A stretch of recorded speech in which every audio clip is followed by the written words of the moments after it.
Good morning to everyone. সকাল সকাল তো এক বাটি কর্নফ্লেক্স নিয়ে বসে পড়েছি। তারপর ব্রেকফাস্ট সেরে একদম স্নান টান করে এদিকে গপলুদেরকে স্নান করাচ্ছিলাম। আর আজকে আমি স্নান করিয়েছি আর আমি ওদেরকে ড্রেসও পরিয়ে দিয়েছি, এদিকে ছোট গোপালকেও পরিয়ে দিয়েছি। তারপর তো একটা কলা খেলাম এবং বাইরে বেরিয়ে দেখলাম প্রচণ্ড মেঘ এসছে। কিন্তু মেঘ এসছে মানে এটা নয় যে প্রচণ্ড ঠান্ডা হাওয়া দিচ্ছে, সেটা নয়, কিন্তু একদমই প্রচণ্ড গরম হাওয়া দিচ্ছিল। তারপর তো আজকে আমরা সন্ধ্যাবেলায় সবাই মিলে গেছিলাম ডিসপেন্সারি, সেখানে গিয়ে কিছু ওষুধ নেওয়া ছিল সেগুলোও নিলাম।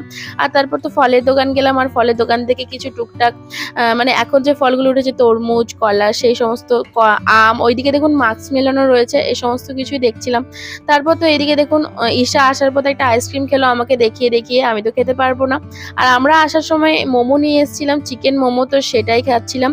যদিও এক্সপিরিয়েন্স একদমই বাজে, এতটাও ভালো ছিল না মোমোটা অন্য দিনের তুলনায়।